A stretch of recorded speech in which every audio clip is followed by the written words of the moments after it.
Martedì 10 novembre 2015 presso la Sala Valduga della Camera di Commercio di Udine c'è stato un incontro su banche e assicurazioni organizzato dalla Federconsumatori del Friuli Venezia Giulia. Si è parlato naturalmente delle cautele da adottarsi nel rapporto appunto con le banche e le assicurazioni per evitare brutte sorprese e inoltre ci sono stati degli aggiornamenti sui casi Veneto Banca ma soprattutto Banca Popolare di Vicenza. Il 12 ottobre ci siamo visti appunto presso l'Auditorio Zanon, c'erano 1200 persone. Oggi ci ritroviamo qua in Camera di Commercio a Udine per tirare le fila un po' di quello che è successo in questo mese. Dunque la Federconsumatori insieme all'Adusbef non molla la presa. Il direttore generale e consigliere delegato della Popolare di Vicenza, Francesco Iorio, tuttavia in un recente colloquio con il quotidiano di Trieste Il Piccolo, ha dichiarato di non aver pensato ad un piano B perché non ci sono le alternative al percorso tracciato in accordo con la Banca Centrale Europea. Nel mentre che cosa è successo? È successo che sempre allo Zanon,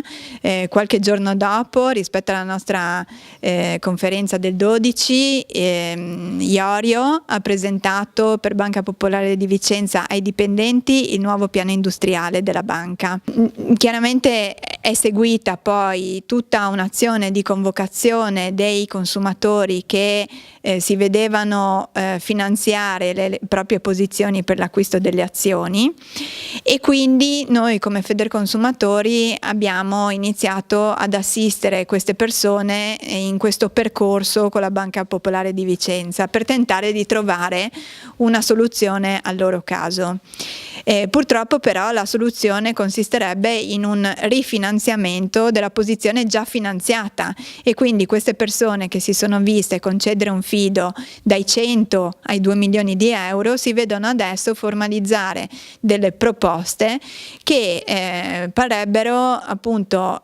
comprendere un piano di rientro per coprire queste posizioni di indebitamento. Alla fine, nelle 4 pagine redatte per i magistrati, dall'Adusbef e appunto da Federconsumatori, in questo esposto si è puntato il dito contro una gestione inidonea della banca che ha portato a gonfiare fino a 62,50 euro le azioni, laddove, secondo un articolo pubblicato dal Corriere Economia, riportato anche da vari altri giornali, tra cui il Fatto Quotidiano, gli analisti finanziari concordano che la prossima primavera potrebbero essere collocate sul mercato al prezzo di 10 euro e forse meno. Se questa indiscrezione fosse vera, si legge nell'esposto, i titoli della Popolare di Vicenza in meno di un anno avrebbero perso tra l'80 e il 90% del loro valore. È chiaro che in questo momento è importante, insomma, per i consumatori trovare un centro nel quale unirsi, e quindi proprio la Federconsumatori qua in Friuli Venezia Giulia ha riunito oltre 1 migliaio di posizioni, e questo fa sì che i consumatori possano avere una forza e un'incidenza nei confronti di Banca Popolare di Vicenza.